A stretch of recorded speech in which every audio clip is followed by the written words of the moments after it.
Welcome to this week's podcast episode. I've brought on Tiffany Toombs. Tiffany, welcome. Thank you so much, Heather. I'm excited to be here. I know. I love how we connected.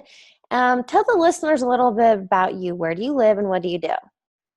So I have just moved to Dallas from Canada. Prior to that, I was living in Australia, and I am a coach. I specialize in helping people overcome self-sabotage and limiting beliefs that gets in the way of happiness and success.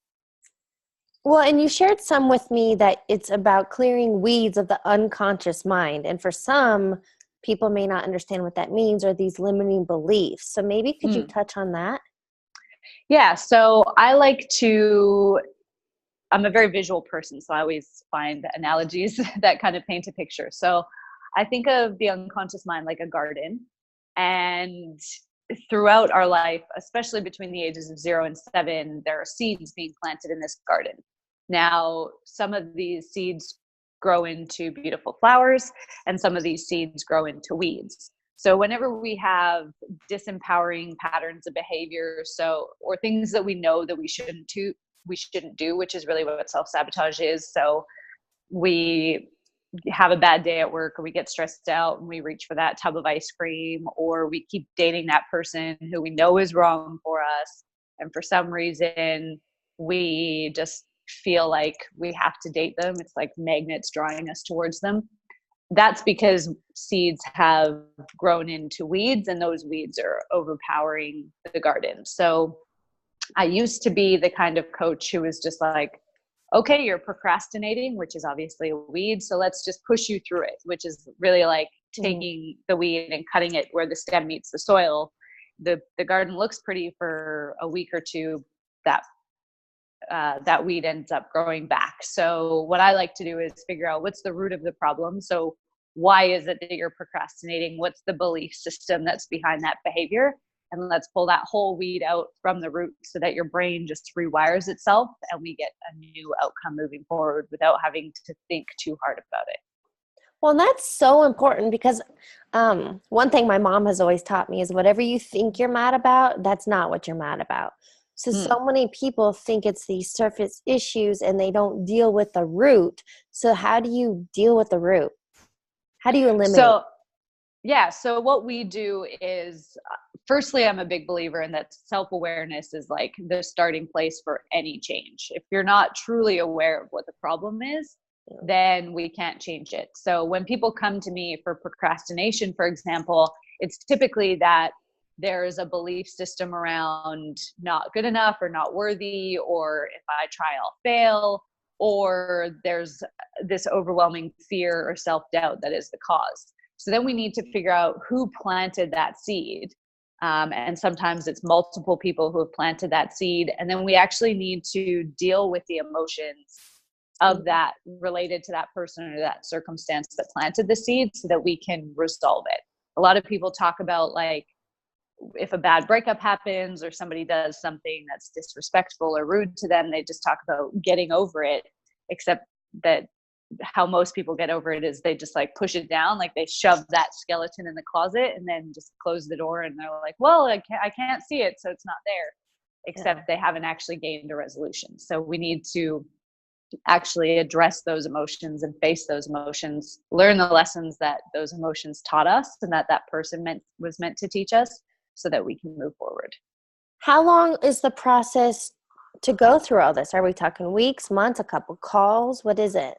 So I only work with my clients for 7 sessions. It ends up being 8 once we sit down and talk about their history and figure out where everything was coming from. They can choose. I usually say no more than 1 session a week because, especially in the beginning, they can be fairly tiring. So if somebody did a session a week, then we could be done in 7 weeks. Some people, due to time or schedules or whatever, need to have more time in between. But 7 weeks would be the shortest that we could get rid of it. Okay. And I think, and correct me if I'm wrong from your experiences, but for me, even it may take some time to find this personal awareness, or, if you're new to all this self-development, self-growth, I think it could take definitely those 7 weeks, but potentially, are you clearing multiple weeds over this time? So in one session, we address one person. So we always regardless of the relationship that people have with their parents, we always clear mom and dad. I mean, for me, I have a great relationship with my parents, and at the same time, they're human beings who have their own stuff. So I definitely got like negative belief systems around money from my parents. So I needed to clear that. I have great belief systems from my parents around relationships. So my relationship issues came from ex-partners and other people. So we typically, in each session, we clear one negative person. And then once we get rid of all the people, then we can clear multiple emotions in a session. So for example, we would clear anger, fear, sadness, and guilt in one session. We could clear multiple limiting beliefs in one session. The people tend to be the big ones, though, addressing them and dealing with that. Makes sense. And one of the biggest topics I want to discuss with you today is NLP, which many people may have never heard of or know a little bit. So maybe could you define that, and what is it? So NLP, which stands for neuro-linguistic programming, is basically a study of the brain and how the brain is wired and how it works. And it's important to know that the brain that you have today is different to the brain you had yesterday. So our brain is constantly rewiring itself. Some people feel like we're doing like magic or voodoo to their brain. We're just working with the natural processes that are already there. So the neuro part of the brain looks at how we store beliefs, how we store emotions, and then we look at language patterns. So the words that we use both to talk to ourselves and to other people, and how our emotions, our beliefs, and our language then create our patterns of behavior. And if we want a different pattern of behavior, we need to change those other three things. So that's what NLP is. A big person to talk about who I'm a big follower of is Tony Robbins, and Tony very much uses NLP. But also, I believe, are you much into Abraham Hicks? Yeah, I am. I love the law of attraction in her work. Yeah. Do they use or talk about NLP? I don't whole think vibration.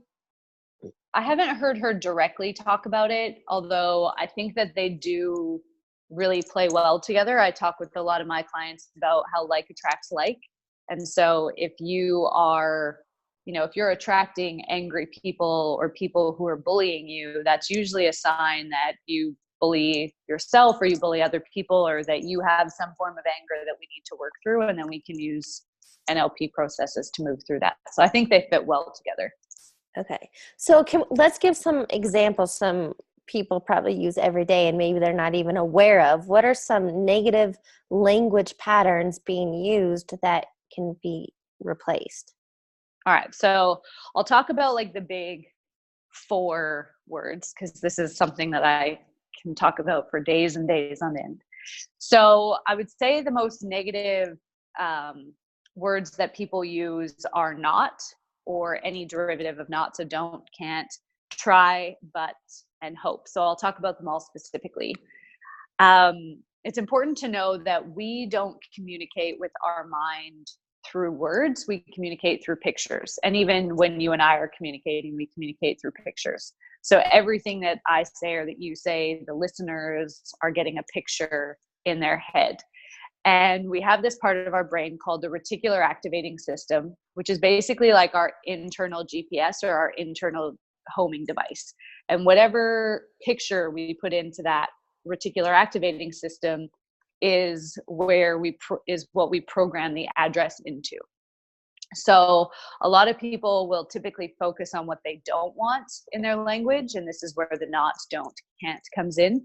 The thing is that our reticular activating system and our unconscious mind are unable to process negatives. So for example, if I said to you, don't think of a purple frog, what picture do you get in your head? You get a purple frog, right? Right. So what happens is the reticular activating system in our unconscious mind gets the purple frog, and then our conscious mind has to come in over top and says, no, don't think of that. Think of a pink tree. So now you've got a pink tree. What happens when we're setting goals, and I see this happen all the time, is people will focus on what they don't want. And what they don't realize is that puts a picture into their unconscious mind of what they don't want. So I've had people come to me before who were very gluten intolerant. to the point where if they ate like a crumb, they would look 8 months pregnant. And they would say to me things like, I don't want to be overweight anymore, or their words were, I don't want to be fat. And then the next day they would go out to a burger place and have a burger bun full of gluten, because their brain is going to take them to that picture of them being overweight or fat as quickly as possible. Last year, I worked with a financial planner that came to me. So this is somebody that teaches other people about their money. And they came to me and they said, I had this goal to not have debt by the end of the year. And I have more debt now than I did 9 months ago. And I was like, well, because you programmed debt. Like that was the address that you put into your GPS. Yep. So people need to be careful when they're talking about what they don't want. And because that tends to be a societal thing where we talk about the negative or we talk about what we don't want, just make sure that you follow it up with what you do want. And if you have kids, I don't know if you've ever noticed, but if you tell a kid like, don't run out on the street, the next thing that they do is run out on the street. So same with when we're talking to kids, recognize that we're programming kids with everything that we say. So we need to tell them what we do want to see instead of what we don't want to see. So that was the not. Well, I was just going to say some powerful examples of this. We can relate it to sports. For example, yesterday, a big playoff game.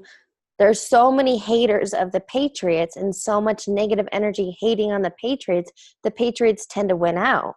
Or when it comes to an election, I mean, there are statistics that the energy going against the person you don't want is the person that gets elected, because all the focus is on what you don't want. And that's what you get more of. Yeah. When I remember when Trump was first elected, and not to be political in any way, I was reading all these articles that were talking about like World War III and how doomsday was just around the corner and all these negative things about how the world was going to crash and burn now, to the point where like I started getting anxiety because my focus in my Facebook news feed and everywhere in my life at that time was around all the negative. And so I've actually like gone through my friends list, deleted people who are negative in that way. I don't ever watch the news. I don't listen to the radio. I don't read the newspaper because it's so negative. We live in like the safest time ever in the world. And yet if you watch the news or listen to the radio, they'll have you believe that like the world's going to end tomorrow. Yeah. So what you focus on expands, and our mind, especially our unconscious mind, is really highly suggestible. So we have to be careful what we let in, for sure. So, well, then can we give examples now? Okay. So, and especially money's such an easy one, because yes, focusing on debt, not having debt, you're still using the word debt. Yeah. So what typically happens is I tell people to focus on what they do want instead. So they'll say something like financial freedom.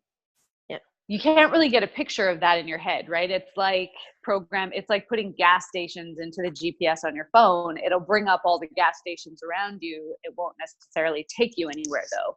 So what we want to do is talk specifically about the amount of money that we want.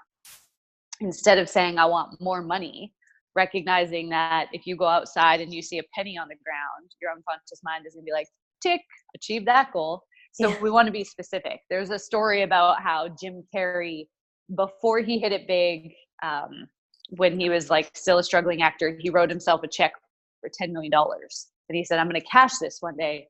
And then I can't remember if it was after Ace Ventura or The Mask. It was after one of the two, he was able to go and cash that check, because that's what he made from that movie. For the exact dollar amount. Yeah. So like our brains are wired to win and to find us exactly what it is that we want. It just depends on our focus. Like if we give in to our fear and our self-doubt, then that will just continue to grow and grow and grow until it paralyzes and stifles us. Whereas if we focus on opportunity and we focus on all the positive that's happening. Another example with money is I put up a post last week about how money is just energy. And really, it's just a piece of paper that we give value to. Yep. And so if you think it's going to be hard to earn $1, it will be. And somebody commented back something about they had negative beliefs around how money, you have to work hard to make money, and how people who have money are greedy. And they were like, well, I know plenty of people who have money who are jerks. And I said, well, I know plenty of people who don't have money who are jerks. So it just depends on who you choose to focus on, right? Because there's plenty of amazing people who have money that are doing beautiful things, like Oprah, like Ellen. There's so many millionaires who have all these charities. If you're choosing to focus on the one or two people who are jerks with their money, then that's what's going to focus. That's what's going to build for you and create your beliefs. Well, and how about, because I think the three main focuses on people, right, is relationships, money, maybe that freedom. But for people who, let's talk about the single people, right? So, and I actually read something on this yesterday. If you're focused on, I suck at flirting, I suck at dating, dating is hard, men suck, women suck, well, that's all you can attract. So how do you turn that for somebody in the single realm? So one of the common ones that I talk about a lot is women saying like, oh, all men are jerks. And what happens then is they filter their world to be that way, right? So I often get people to take their hand and assume that their hand is all their belief systems and all of their experiences, and put their hand over their face. This is how we see our world, is through the filters of our beliefs and our experiences. So yeah, I've dated a couple frogs, and if I let myself filter my world that way, I wouldn't have found my amazing boyfriend. And what's funny is that women are always like, oh, there's no good men out there. I hear single women saying that all the time. And then they'll friend zone this guy who's amazing because they blocked him out as being a potential suitor because he's too nice. Right. So we do really crazy things like that, where we have like somebody who's not a jerk standing right in front of us and potentially is attracted to us. And then we put them in the friend zone because they don't match our belief systems, and we're wired to win. I think it was Brené Brown. She said in an interview with Oprah, if you set out every day to look for proof that you're not good enough, you'll find it. And if you set out every day to look for proof that you are good enough, you'll find it. So we're going to find whatever it is we're looking for. We might as well look for the positive of it. Well, and then is there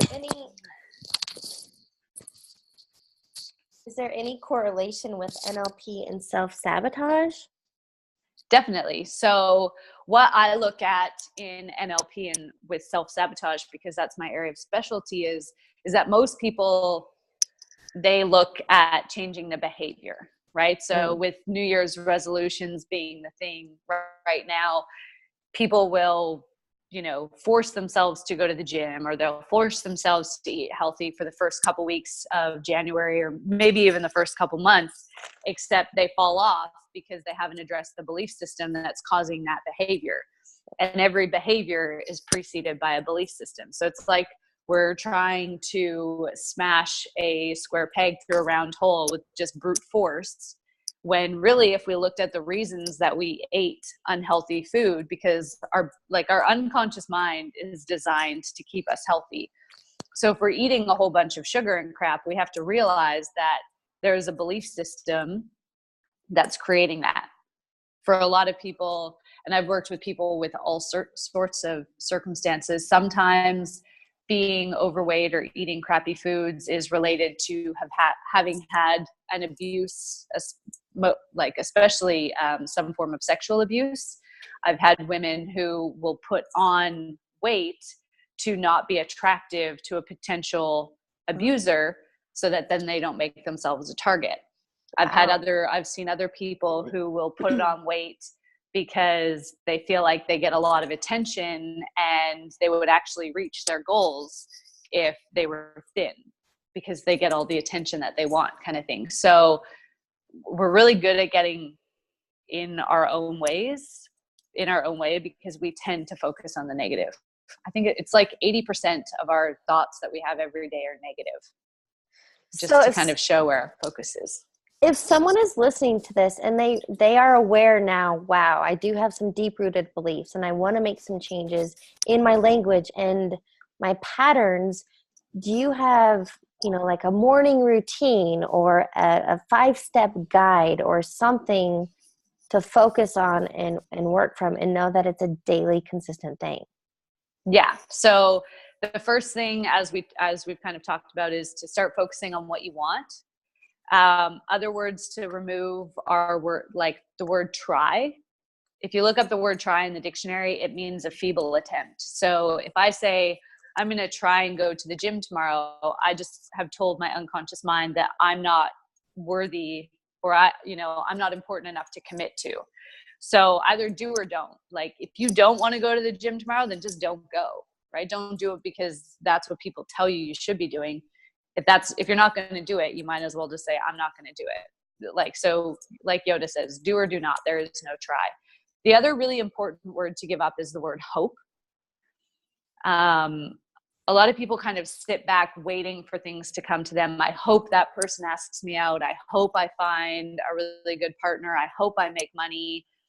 Stop hoping and start knowing, right? If I had hopped on this, our initial call even, or on this podcast, and I said, I hope I can give some value to the listeners today, they probably would have stopped listening, because they're like, well, she's not even sure if what she's going to say is important. Like, I know when I do interviews, or when I step on a stage, or when I write a book or a blog post or whatever, that I'm going to be adding value to people's life. I know that I'm going to make money today because I'm going to go out and I'm going to find that opportunity. I know that when I speak on stage, I'm going to get a certain number of clients. So rather than waiting for things to come to you, and this was kind of the thing that frustrated me with the book and the documentary, The Secret, is that it was like, if you just think it, it'll come, except it missed the crucial stage of having to take action. Yep. Like, I can't just think I'm going to win the lottery and never buy a ticket. Like, you have to be in it to win it. So start taking action towards what it is that you want, and know that just by taking action, the universe will show up for you. And that's where the law of attraction comes in, is that when you start doing what you need to, the universe will pay you back tenfold. All these things are throwing at my mind. And that's what's so important. It is the taking action. So it's those people that go to couch to 5K. Well, how do you go from your couch to 5K? You buy the running shoes, you put them on, and you start running, or you go to the gym. And one thing I know some people don't love the gym and walking on the treadmill or whatever, but now I'm using the language, I get to work out. And getting to work out, to me, feels so much more powerful than I have to go to the gym. Yeah. Well, think about all the people out there who don't get that opportunity, right? They're either lying in a bed sick, or they're in a country where they're fighting for their life, and going to the gym is something that they wish they had the luxury of doing. Yes. Okay. Yeah. So the key takeaway for sure is to focus on what you want, to change your language to, and we're not talking hippy dippy positive woo woo thinking. And then to know it's on its way, or know you will get it. And then you have to take the action. Yeah. So you asked about a morning routine. I get up every morning and I tell myself I'm a millionaire. The money just hasn't been deposited in my bank account yet. And I tell myself that I have $1 million ideas. So my unconscious mind goes, okay, well, where's the $1 million idea today? And I have ideas like coming to me all the time. Sometimes they're for my business. Sometimes they're for other people's business. And just knowing that as long as I'm taking action towards that, then those positive affirmations are going to come true. I love that. That's huge. I want to wrap this up. I have some rapid fire questions for you. All right. What is a quote or motto that you live by? It's Thomas Edison. If we were to do everything that we were capable of, we would literally astound ourselves. I love that one. It's my favorite. This is a big one. What advice would you give to your younger self? The advice I'd give to my younger self would be stop thinking and just start doing. Like, just start moving forward. You'll figure it out along the way. Yeah. A big one for me that's helped me is it's about progress, not perfection. Yeah. I love that. Just starting, you'll figure it out along the way. Yeah, just 1 inch at a time. Just focus on the 1 inch in front of your face, and the rest will become clear as you go. What is a book that you are currently reading or highly recommend? The book I'm currently reading is by Elizabeth Lyons. It's called Enough, and it just talks. It's an amazing book. Everyone should definitely read it. It talks about that point of like, when is enough in various areas of our life. One of my favorite books is The Gifts of Imperfection by Brené Brown. Okay. And final question for you. Mm-hmm. What is your spirit animal? My spirit animal, I think, is a red fox. Every time I have a totem animal meditation that I do, and that's what always comes to me. So what does a red fox mean? I don't even know in terms of like mythology. For me, it's just that like smart, quick moves, takes action. Do you see them do you see red foxes either, like on stationery or in a window or a sticker or in real life? I do see it a lot in art. When I was living in Canada, I was living near-ish the country, and I would see foxes quite often. Now that I'm in downtown Dallas, not so much. Yes. So That's awesome. Tiffany, thank you so much for joining me today and sharing your knowledge and history on NLP. thank you. And thank you for having me. It was awesome.